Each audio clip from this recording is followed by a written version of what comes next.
Good morning, welcome back to ఎంఎంజెడ్ abaca ఛానల్కి.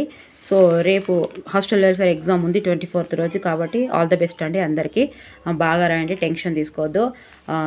So ఇప్పుడు ఈ వీడియో కొన్ని నెంబర్ ఆఫ్ క్వశ్చన్స్ ఉన్నాయండి. క్వశ్చన్స్ కాదు, థియరీ టైప్ ఉంది, ఇలా బిడ్ బ్యాంక్.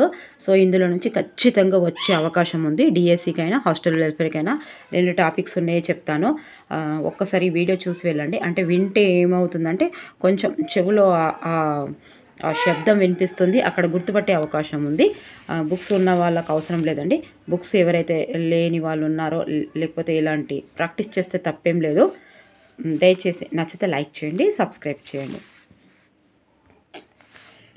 భారతదేశంలోని పిల్లలందరికీ నిర్బంధ ప్రాథమిక విద్య కల్పించాలని హంటర్ కమిషన్కు లేఖ రాసింది ఎవరు? సో దాదాబాయి నౌరోజీ. తన సంస్థానంలో నిర్బంధ ప్రాథమిక విద్యను ప్రవేశపెట్టినది గైక్వాడ్ మహారాజు, బరోడా. బేసిక్ ఎడ్యుకేషన్ ప్రారంభించింది మహాత్మా గాంధీ గారు. సార్జెంట్ కమిషన్ సార్వత్రిక విద్యా సాధనకు విధించిన కాల పరిమితి ఎంత? 45 సంవత్సరాలు. దయచేసి చాలా ఉపయోగపడతాయండి. ఇప్పుడు ఇంత పెద్ద బుక్లో ఇంత పెద్ద ప్రాజెక్టులో ఎక్కడైనా మిస్టేక్ పోవచ్చు.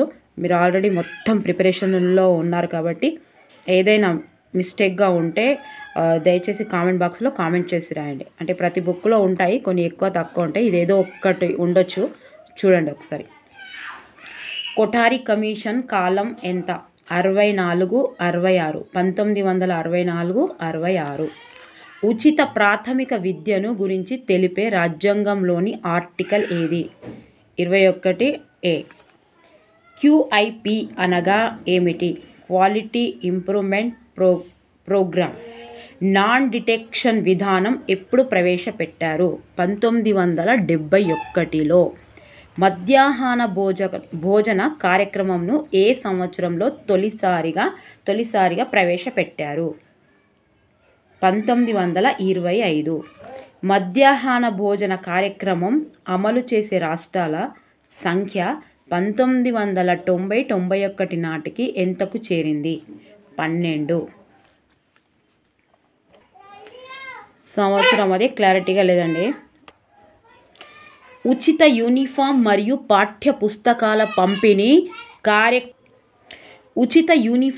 పాఠ్య పుస్తకాల పంపిణీ కార్యక్రమంను ప్రారంభించిన ముఖ్యమంత్రి ఎవరు?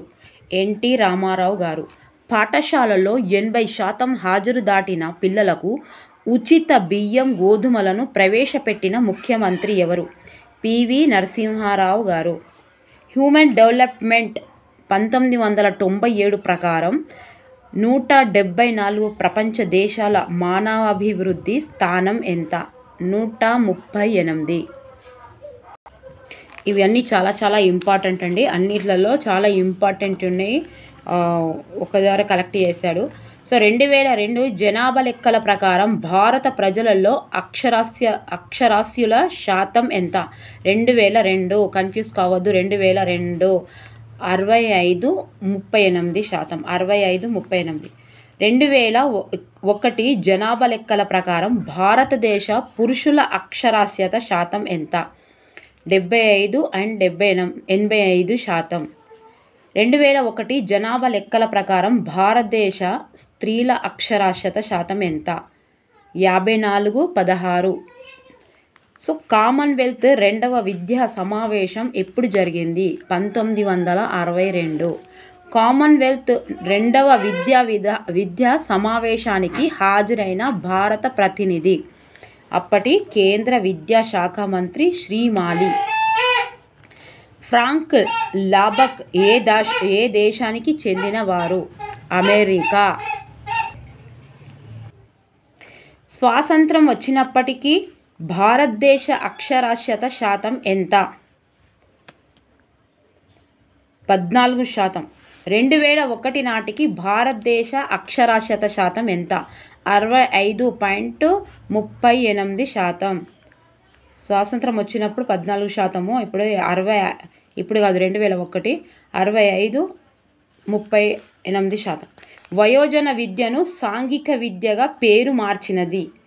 KA BE CABE. Mohan Lal Saxena కమిటీని ఎప్పుడు నియమించారు? 1948. మోహన్ లాల్ సక్సేనా కమిటీని ఎవరు నియమించారు? సిఏబిఈ. జాతీయ సముదాయ అభివృద్ధి పథకం ఎప్పుడు అమలులోకి వచ్చింది? జాతీయ సముదాయ అభివృద్ధి పథకం 1952 అక్టోబర్ 2. సాంఘిక విద్యా పరిషత్తుల ఏర్పాటుకు సూచించింది మోహన్ లాల్ సక్సేనా కమిటీ. 1968 జాతీయ వయోజన విద్యా కమిటీ ఎవరి అధ్యక్షన ఏర్పడింది? డాక్టర్ వికేఆర్వి రావు. జాతీయ స్థాయిలో డైరెక్టరేట్ ఆఫ్ అడల్ట్ ఎడ్యుకేషన్ స్థాపించిన సంవత్సరం ఏది? 1971. వింటే తప్పకుండా గుర్తుంటుందండి, వింటే తప్పకుండా గుర్తుంటుంది. అంటే అక్కడ 4 ఆప్షన్స్లో అరే ఇది విన్నామనే గుర్తుపట్టే అవకాశం ఉంటుంది. వయోజన విద్యా కార్యక్రమాలను త్వరితపరిచేందుకు ఎన్ఏఈపీ ఎప్పుడు ప్రారంభించబడింది? 1978. నేషనల్ లిటరసీ మిషన్ ఎప్పుడు ప్రారంభించబడింది? 1988 మే 5. జాతీయ అక్షరాస్యత శాతం 2001 నాటికి ఎంత? 65, 38. రివిజన్ అవుతున్నాయి అదిగోండి. 2001 నాటికి కేరళ అక్షరాస్యత శాతం ఎంత? 90, 92. కేరళ అనగానే 90, 92, 90, 92. 21కి మనకు 65, 38, వాళ్ళకు 90, 92. 2021 నాటికి బీహారు అక్షరాస్యత శాతం 47, 53.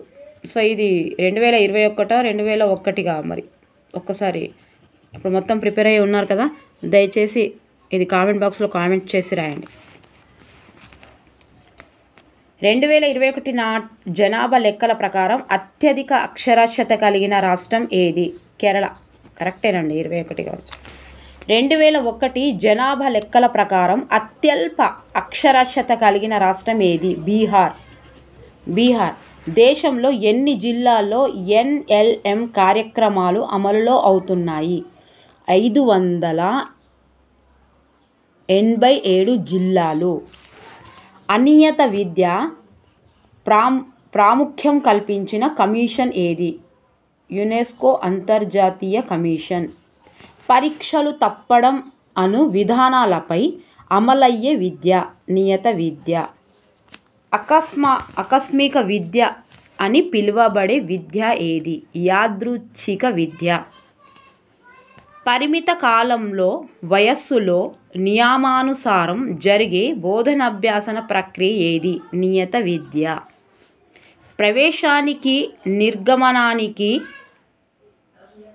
సమయం నిర్ణయించబడి ఉండే విద్యారూపం ఏది? నియత విద్య. బోధించేవాడు అభ్యసించేవానికి అందించే విద్య నియత విద్య. నిర్ణయించబడిన పాఠ్య ప్రణాళిక విషయం భావాలను నిర్ణయించబడి ఉండే విద్య ఏది? నియత విద్య.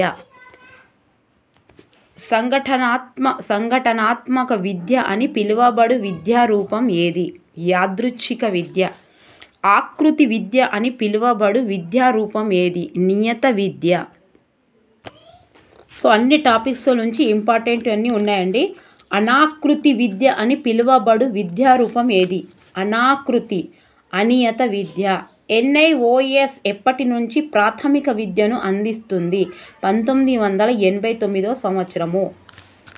ఎన్ఐఓఎస్ 2002, 2003 నాటికి ఎన్ని సంస్థలు గుర్తించింది? 200 సంస్థలు. 200. ఆంధ్రప్రదేశ్ ఓపెన్ స్కూల్ ఎప్పుడు ప్రారంభమైంది? 1991 మార్చి. ఏపీఓఎస్ ప్రకారం 5, 6, 7 తరగతులలో చదువు మానిన వారు ఏ తరగతికి అర్హులవుతారు? 7వ తరగతికి. ఎన్ఈపి 1968 ఎవరి సూచనల మేరకు ఏర్పడింది? కొఠారి కమిషన్. చాలా ఇంపార్టెంట్ అండి, చాలా ఇంపార్టెంట్. చదివినట్టు అనిపిస్తుంది కానీ ఆప్షన్స్ వచ్చినప్పుడే కన్ఫ్యూజ్ అవుతాము. సో ఎన్ఈపి గురించి నెంబర్ ఆఫ్ క్వశ్చన్స్ ఉన్నాయండి, చూద్దాము. ఎన్ఈపి 1968 సూచించిన విద్యా విధానం ఏది? 10+2+3. ఎన్ఈపి 1968 ఏ వయస్సు వారికి విద్య అందించాలని సూచించింది? 6 నుంచి 14 సంవత్సరాల వయసు వారికి. ఎన్ఈపి 1968 త్రిభాష సూత్రంలో అంతర్జాతీయ భాషగా ఏ భాషను గుర్తించింది? ఆంగ్లము. ఎన్ఈపి 1968 ప్రకారం త్రిభాష సూత్రంలో జాతీయ భాషగా ఏ భాషను గుర్తించింది? హిందీ. ఎన్ఈపి 1968 ప్రకారం త్రిభాష సూత్రంలో 3వ భాషగా ఏ భాషను సూచించింది? ప్రాంతీయ భాష. ఈజీ అనిపిస్తున్నాయి కదా, ఈజీగానే ఉన్నాయండి. వన్ వర్డ్ ఇప్పుడు ఇది క్వశ్చన్లో ఇస్తే మ్యాచ్ ద ఫాలోయింగ్ ఇస్తాడు, కన్ఫ్యూజ్ చేస్తాడు కాబట్టి ఇది మనం థియరీ లెక్క చదువుతున్నాం కాబట్టి ఈజీగా అనిపిస్తుంది. 1978 అక్టోబర్ 18న గుజరాత్ విద్యాపీఠంలో స్నాతకోత్సవ సభలో విద్యా సంస్కరణల ఆవశ్యకతను ప్రస్తావించింది మొరార్జీ దేశాయ్.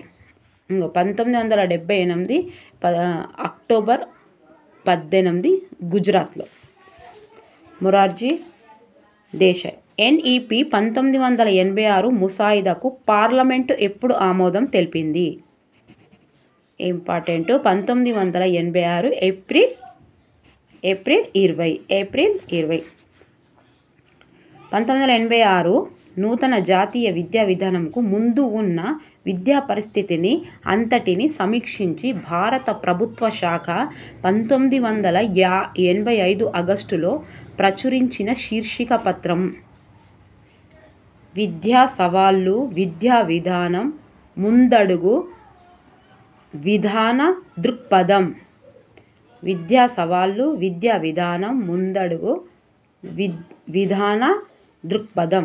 1986 నూతన జాతీయ విద్యా విధానంను ఆమోదించిన ప్రధానమంత్రి రాజీవ్ గాంధీ గారు.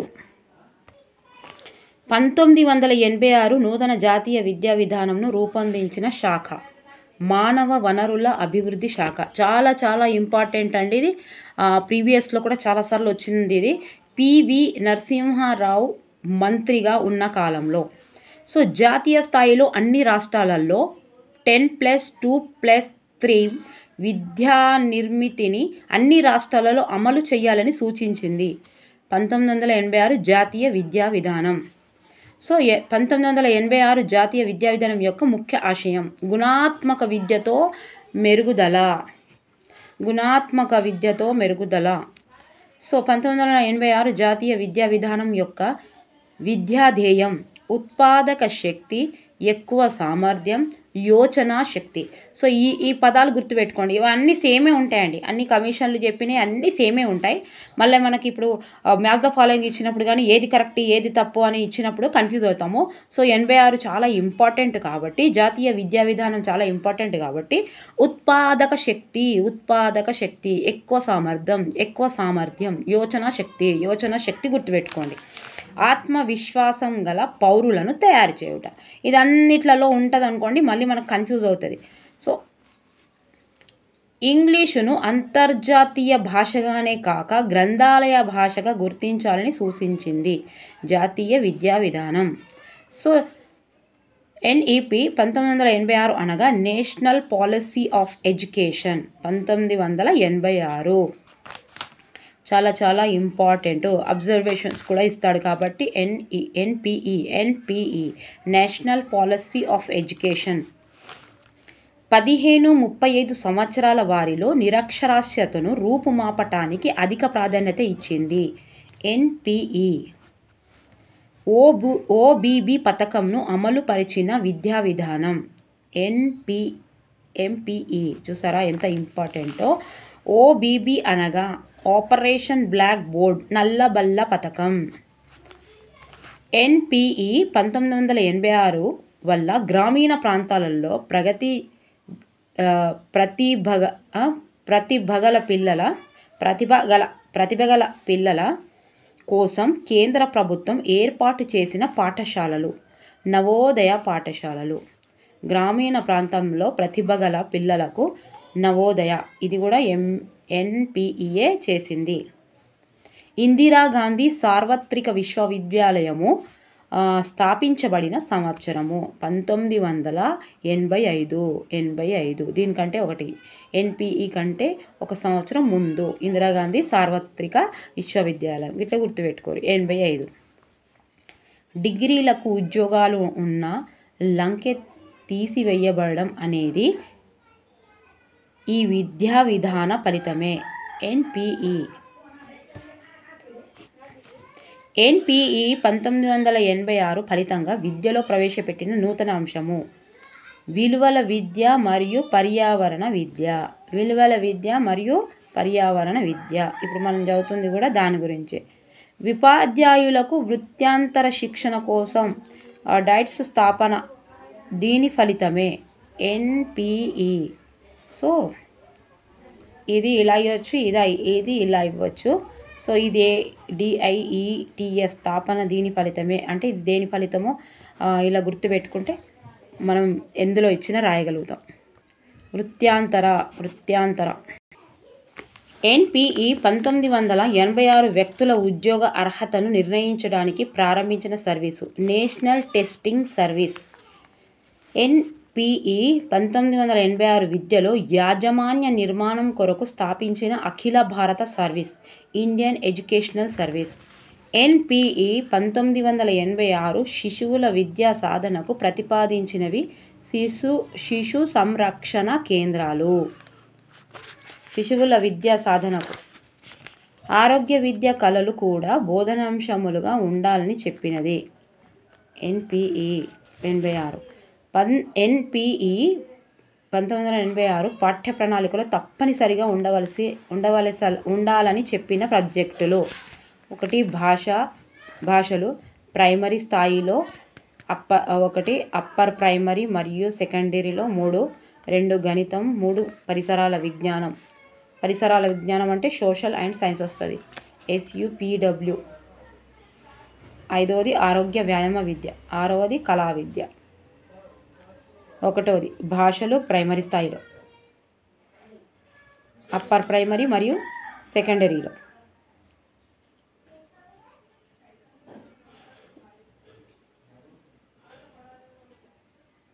1వది అప్పర్ ప్రైమరీ మరియు సెకండరీలో, 2వది గణితం, 3వది పరిసరాల విజ్ఞానం సోషల్ అండ్ సైన్స్ SUPW, 4వది 5వది ఆరోగ్య వ్యాయామ విద్య, 6వది కళా విద్య. ఎన్పిఈ 1986 ప్రాథమిక దశలో అనుసరించవలసిన పద్ధతులుగా వీనిని చెప్పినది: శిశు కేంద్రీకృతము, 2వది కృత్య ప్రాతిపాదిక, శారీరక దండలను పూర్తిగా తొలగించమని చెప్పిన విద్యా విధానం. ఎన్పిఈ 1986. నవోదయ పాఠశాలల్లో గ్రామీణ ప్రతిభావంతులకు కేటాయించిన సీట్ల శాతం 75%. విద్యార్థి నిష్పాదనను మూల్యాంకనం చేసేటప్పుడు క్రీడలు వ్యాయామ విద్య అంశాలు కూడా చేర్చాలి అని చెప్పినది. ఎన్ని చెప్పిందో చూడండి మంచి క్లారిటీగా ఒక్కొక్కటి ఇచ్చాడు. ఎన్పిఈ 1986 పరీక్షలో మార్కులు బదులు వేనిని ఇచ్చే పద్ధతిని సిఫార్సు చేసింది. గ్రేడులు. NCTE సంస్థ ఏర్పాటు దీని ఫలితమే. ఎన్పిఈ దీని ఫలితమే. కొఠారి కమిషన్ ఫలితం ఇది, దీని ఫలితం ఇది. ఎన్పిఈ 1986 సూచనల మేరకు ఏర్పాటు చేసిన సంస్థలు: ఇండియన్ ఎడ్యుకేషనల్ సర్వీస్, 2వది స్టేట్ అడ్వైజరీ బోర్డ్, తర్వాత డైట్స్, తర్వాత 4th one district education board, 5th one council of higher education, 6వది AICTE, 8వది NCTE, 8వది state council of teacher education. 1986 జాతీయ విద్యా విధానం మార్పులు చేసి సవరించిన నూతన జాతీయ విద్యా విధానం POA 1992. స్కూల్ బ్యాగు చదువు బరువులపై నియమించబడిన కమిటీ యశ్పాల్ కమిటీ. ఇది ప్రీవియస్లో చాలాసార్లు వచ్చిందండి, నేను వీడియో చేసిన దాంట్లో కూడా ఉన్నాయి. యశ్పాల్ కమిటీ 1992. సో బ్యాగులు బర్డెన్ గురించి చెప్పింది. యశ్పాల్ గారికి యూజీసీ మాజీ చైర్మన్గా పనిచేసి ఉన్నారు. యశ్పాల్ గారు యూజీసీ మాజీ చైర్మన్గా పనిచేసి ఉన్నారు. తన నివేదికను 1983లో సమర్పించారు. సో ఓబీబీ పథకంలో భాగంగా ప్రతి స్కూల్కి 3 గదులు 3 టీచర్లు ఉండేటట్లుగా ఏర్పాటు చేయాలని సూచించింది. పిఓఏ. ఎన్పిఈ 1992ను కార్యాచరణ ప్రణాళిక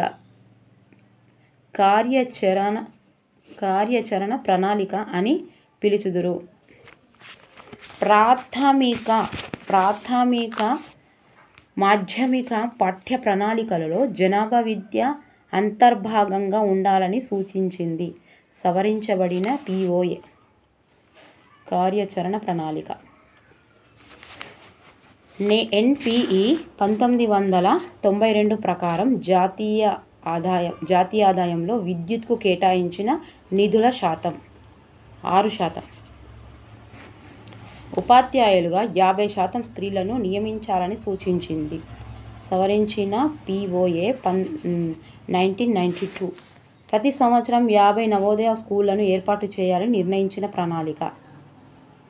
పిఓఏ 1992. క్లాస్ అనే పథకాన్ని సూచించిన విద్యా ప్రణాళిక. పిఓఏ 1992.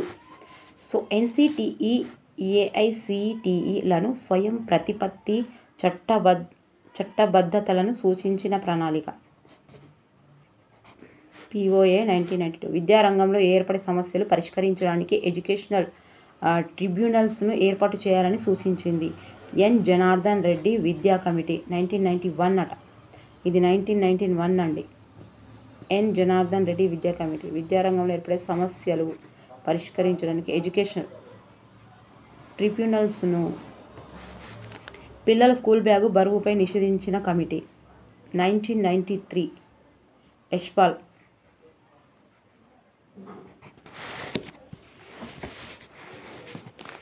మొట్టమొదటి విశ్వవిద్యాలయ కమిషన్ను ఏర్పాటు చేసిన సంవత్సరం 1902. భారతీయ విశ్వవిద్యాలయ చట్టం ఏర్పడిన సంవత్సరం 1904. ఇవన్నీ కొత్తగా అనిపిస్తున్నాయి మళ్ళీ అని అంటే కాన్సెప్ట్తో చదవలేదని అర్థం అండి. ఓబీబీ పథకాన్ని ప్రాథమికోన్నత స్థాయికి విస్తృతపరచాలని సూచించిన committee N Janardhan Reddy committee. ప్రతి రాష్ట్రంలో ఉన్నత విద్యా మండలులు ఏర్పడడానికి సూచించిన commission S Janardhan Reddy commission. 1902 వరకు మన దేశంలో ఉన్న విశ్వవిద్యాలయాల సంఖ్య 5. 1902లో భారతీయ విశ్వవిద్యాలయ కమిషన్కు నియమించింది lord Curzon. 1902 lord Curzon. Lord భారతీయ విశ్వవిద్యాలయ చట్టాన్ని తెచ్చిన సంవత్సరం 1904. 1835లో దేశీయ విద్యా సంస్థలను మూసివేయాలని సిఫార్సు చేసినది లార్డ్ మెకాలే ప్రతిపాదనలు. ఇండియన్ ఎడ్యుకేషన్ సర్వీస్ ఏ సంవత్సరంలో సృష్టించబడింది? 1896. ఉచిత నిర్బంధ విద్య అమలు చేయాలని 3 సార్లు తీర్మానం ప్రవేశపెట్టిన భారతదేశానికి చెందిన లెజిస్లేటివ్ కౌన్సిల్ సభ్యుడు గోపాలకృష్ణ గోఖలే.